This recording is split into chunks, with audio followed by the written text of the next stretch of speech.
இந்த தாவேக்கா அரசு ஆட்சி அமைஞ்சதுக்கு அப்புறம் 200க்கும் மேற்பட்ட பாலியல் குற்றம் நடந்திருக்கு அப்படின்ற மாதிரி இதெல்லாம் வந்து உடனடியாக சரி பண்ண முடியுமா? இதுக்கும் கொஞ்சம் தாமதம் எடுக்கும்னு நினைக்கிறீங்களா? இதெல்லாம் இந்த உலகத்தை திருத்த வந்த திமுக அதிமுக ஆட்சிகளில் உருவானது. இப்போ திடீர்னு இவர் வந்து குறைச்சிட முடியாது.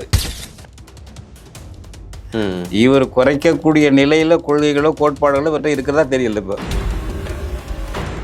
சட்டமன்றத்தில் நிறைய பார்த்தீங்கன்னா அவங்களாம் அத்துமீறாங்க, நிறையா வந்து பாயிறாங்க, கட்டுப்பட மாட்டாங்க. சபாநாயகரே சொல்கிறாரு சரியான பயிற்சியும் கொடுத்து கூட ஏன் அப்படி பண்ணுறீங்க? நம்ம கதாநாயகனாக இருக்க முடியும்.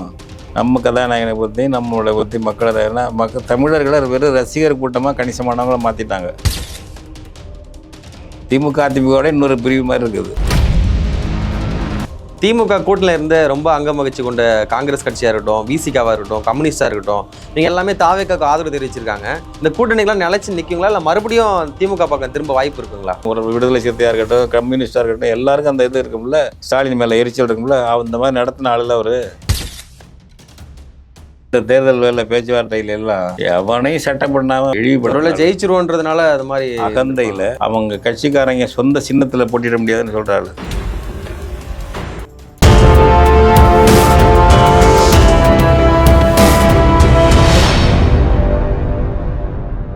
யூத் தமிழ் ஊடகப்பு நேயர்களுக்கு அன்பு வணக்கம். இன்றைய சிறப்பு நேர்காணல் நம்மோடு இணைந்திருப்பவர் தமிழ் தேசிய பேரியக்கத்தினுடைய தலைவர் மற்றும் நிறுவனர் ஐயா பே மணியரசன் அவர்கள். வணக்கம் ஐயா. வணக்கம் தம்பி. வணக்கம். வணக்கம். எப்படிங்க இருக்கீங்க? நலம். நீங்கள் நலமா இருக்கீங்களா? நல்லா இருக்கீங்க, உங்க ஆசீர்வாதத்தில். மகிழ்ச்சி தம்பி.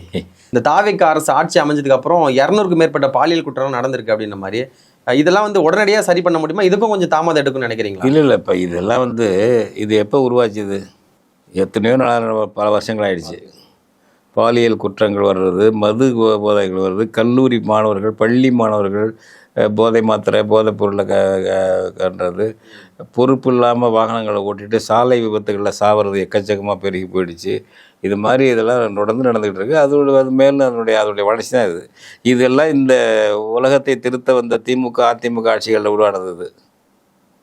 இப்போ திடீர்னு இவர் வந்து குறைச்சிட முடியாது. இவர் குறைக்கக்கூடிய நிலையில் கொள்கைகளோ கோட்பாடுகளோ இவர்கிட்ட இருக்கிறதா தெரியல. இப்போ பார்த்தாக்க யார்கிட்ட? விஜய்கிட்ட.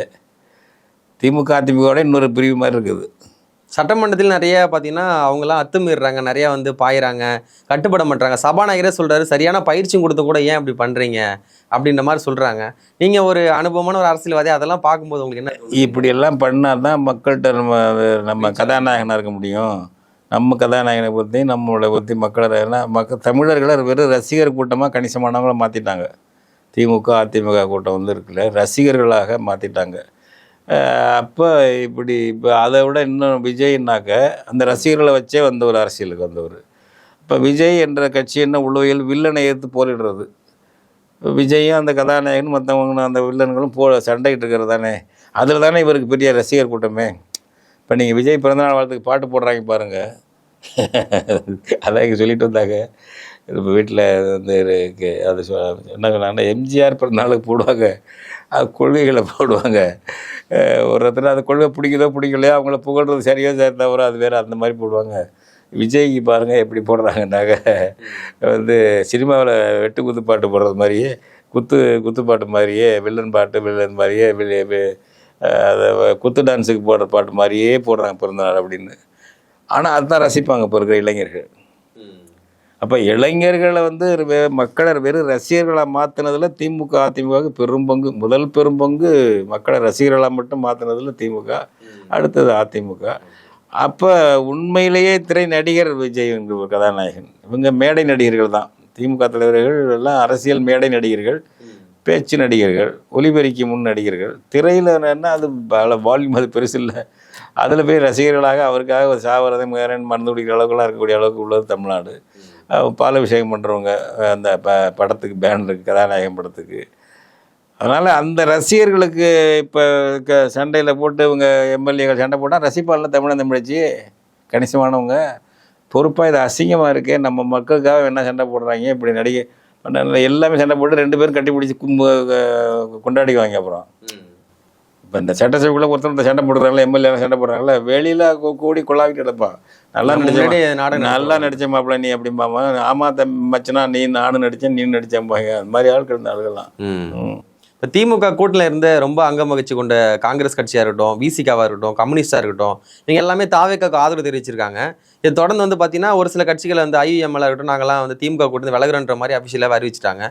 இந்த கூட்டணிகளாம் நிலைச்சு நிற்குங்களா, இல்லை மறுபடியும் திமுக பக்கம் திரும்ப வாய்ப்பு இருக்குங்களா? இல்லை, திமுக வளர்ச்சியை பொறுத்து இருக்குது. இவங்களுக்கு வந்து இது வந்து தாவேக்கா வளர்ச்சி ஸ்ட்ராங்காக இருக்குன்னாக்க அதை விட்டு போக மாட்டாங்க. திமுக பக்கம் இனிமேல் போகவே மாட்டாங்க. இப்போ என்ன கொள்கை கூட்டணி கிடையாது.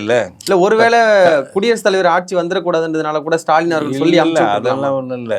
அவர் வந்து கூட்டணி கட்சிகளை இழிவாக நடத்தின ஆள் ஸ்டாலின். மதிப்பு கொடுக்கல, மரியாதை மதிப்பு என்ன இருக்கு? மதிப்பு இழிவாக பண்ணாமல் இருந்தால் சரி.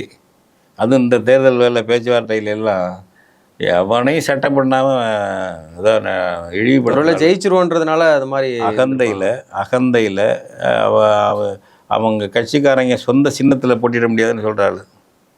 யாராவது இது மாதிரிலாம் உண்டா? ஏற்கனவே இப்போ வைக்கோலாம் தாண்டி தப்பி விடுவார். இப்போ இதாக இருந்துட்டு அந்த வயிற்றுச்சலும் இருக்கும்ல, நம்ம சின்னத்தில் போட்டிடக்கூடாதுன்னு சொல்கிறாங்க அப்படின்னு ஒருத்தன்னு இருக்கும்ல, என்ன கடுப்பு வரும்.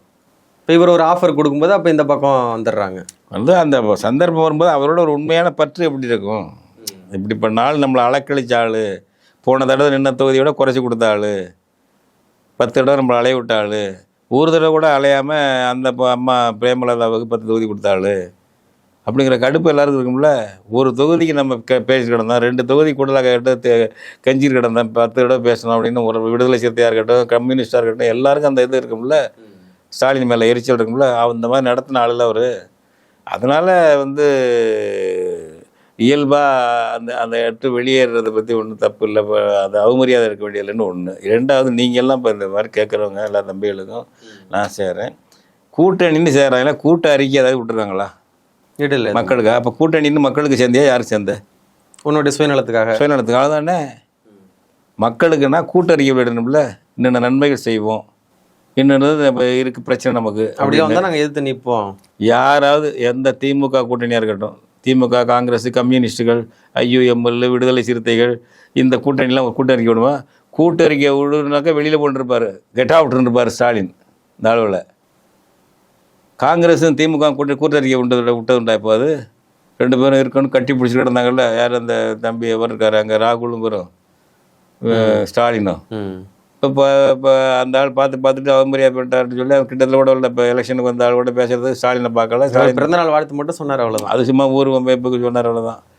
அப்போ ஒரு ஒரு மக்கள் பிரச்சனையில் இந்த ஆளுக கூட்டணி சேர்ந்தாங்களா? தான் ஜெயிக்கிறதுக்கு எந்த பக்கம் இருந்தாக்கா தேவலாம், யார் செய்கிறது தேவலாங்கிற சுயநலத்தான கூட்டணிலாம் பச்சையாக மக்களை பயன்படுத்தக்கூடிய ஒரு சுயநல கூட்டம் இது. சுயநல கூட்டணி எந்த திமுக கூட்டணி, அதிமுக கூட்டணி, எல்லாம் கூட்டணி. அப்போ நீ கூட்டணிக்கு பொது நன்மையை சொல்லி இந்த நன்மைக்கான சேரன்னு சொல்லி பார்ப்போம். நீங்கள் கம்யூனிஸ்ட் ஆரம்பத்துலேருந்து பயணிச்சிருக்கீங்க, ஒரு கம்யூனிஸ்ட் வாதியாக நீங்கள் நிறைய போராட்டம் முன்னெடுத்துருக்கீங்க. ஆனால் இன்றைக்கி மக்கள் மத்தியில் கம்யூனிஸ்ட்னாலே அவங்க வந்து உண்டியல் கொடுக்குறவங்க, இந்த மாதிரி சீட்டுக்கும் நோட்டுக்கும் விலை போகிறாங்கன்ற ஒரு பார்வை வந்திருக்கு. எதனால் அந்த பார்வை வந்து விலை போகிறாங்கன்னு சொல்கிறதுக்கு சொல்ல முடியாது. தொகுதிகள் அந்த அவங்களுக்கு லட்சியம்னு என்ன இருக்குது இப்போ கம்யூனிஸ்டுகளுக்கு? இப்போ இவங்க திமுக, அதிமுக ஆட்சியை பிடிக்கிறது, மந்திரி ஆகிறதுங்கிற லட்சியத்தை வைக்காத சக்தி இருக்குது. சரி, கம்யூனிஸ்ட் என்ன லட்சியம்? புரட்சி பண்ணுற லட்சியத்தை கைவிட்டாச்சு. இந்திய ரஷ்யா மாதிரி சீனா மாதிரி புரட்சி பண்ணுறேன்னு சொல்லி கிளம்பி தான் இப்போ நாங்கள்லாம் அதில் கம்யூனிஸ்ட் சேர்ந்தது. அப்படி இப்போ அந்த காலத்தில் அந்த லட்சியம் இல்லை. இப்போ என்ன லட்சியம் இருக்குது கம்யூனிஸ்ட்டுக்கு? சிபிஐ, சிபிஎம்முக்கு அல்லது எம்எல் அமைப்புக்கு என்ன லட்சியம் இருக்குது? நல்ல ஆட்சி பண்ணணும், அதை பண்ணணும், இதை பண்ணணும், இந்த எல்லா கட்சியும் சொல்கிறது தானே அது. அப்புறம் தனியாக அந்த கட்சிக்கு ஆள் சேரணுங்கிறேன். அப்போ ரொம்ப நல்லா கவர்ச்சியாக பேசுகிறவன்ட்ட போவானா? இந்த ஆள் பழைய பேச்சு போயிட்டு முண்டியை குடிக்கிட்டு இருக்காள்கிட்ட போவாங்களா? அது கொள்கை என்ன இருக்குது இப்போ உங்களுக்கு? இப்போ அவங்க எல்லாம் இளைஞர்கள் நிறைய பேர் சேர்ந்தாங்க, தியாகம் பண்ணி செத்தாங்க கம்யூனிஸ்ட்டில் சேர்ந்து. அதுவும் நக்சல் பாரியங்களை சேர்ந்து சூழப்பட்டு செத்தவங்க தூக்கு முடைக்கு போன நிறைய பேர் தமிழ்நாட்டில், இந்தியாவிலே அதிகம் நக்சல் பாரியத்தை ஆதரிச்சு. எதுக்கு? லட்சியத்துக்காக. ஒரு புரட்சி பண்ண போகிறோம் அப்படின்னு. அவங்களும் புரட்சின்னு சொல்லிட்டு இருந்தாங்க சிபிஎம் ஒரு காலத்தில், சிபிஐ சும்மா சொல்லிட்டு இருந்தாங்க. அதை ஒன்றுமே இல்லை இப்போ, அதுக்கான வேலை திட்டமே இல்லை. இப்போ வெல்ஃபேர் மெஷர்ஸை பற்றி, மக்கள் நல திட்டங்களை பற்றி பேசுவாங்க. அதான் எல்லோரும் பேராங்கல்ல. எல்லாரும் போய் கூட்டணி வச்சா கூட, ஆனால் சீமானவர்கள் வந்து கூட்டணி வைக்க மாட்டேங்கிறாங்க. என்னதான் வாக்கு ஒரு பக்கம் போனாலும் கூட சீமானவர்களும் சரி போக மாட்டாங்க, சீமான் தம்பியும் சரி எந்த கட்சிக்கும் வேலை போய் நம்ம பார்க்க முடியலையே. அது பரவாயில்ல, நல்ல விஷயந்தான். ஒத்த கருத்து உள்ளவங்களோட கூட்டணி சேரலாம், தவறு இல்லை. அதுக்கு வாய்ப்பு இல்லைங்கும்போது தனியாக நிற்கலாம். ஆனால் எப்படியோ யாரோடையோ போய் கூட்டணி சேரணுங்கிறது தான் அப்படிங்கிறது இருக்குல்ல. அது என்ன, நீ மக்களை பயன்படுத்திக்கிறதானே, நீ பதவி அடையிறதுக்காக மக்களை பயன்படுத்திக்கிறதானே. இப்போ நிறைய இப்போ மக்களுடைய ஓட்டை வாங்கி எம்எல்ஏ ஆனாங்களா மக்கள் அதை ராஜினாமா பண்ணிட்டு போய் சேர்றாங்க. அதில் போய் எம்எல்ஏ ஆயிடலாம், மந்திரி நாளைக்கு ஆகலாம், அல்லது ஏதாச்சும் ஒரு ஒரு போர்டுக்கு தலைவராக போகலாம், ஒரு வாரியத்துக்கு தலைவராகலாம். அதான் இருக்குது அதில். இவர் தூய்மையானவர், அதை பண்ணுறவர் இதை பண்ணுறவர், ஏன் எல்லா அழுக்கு மூட்டைகளையும் சேர்த்துக்கிறார் விஜய். திமுக அழுக்கு மூட்டை, அதிமுக அழுக்கு மூட்டையில் வாங்க எங்கள்கிட்ட வாங்கன்னாக்க என்ன கட்சி நடத்த போகிற? நிகழ்கால அரசியல் குறித்து நிறைய தகவல்களை பகிர்ந்தீங்க. மிக்க மகிழ்ச்சி. நன்றி. நன்றி தம்பி, நன்றி.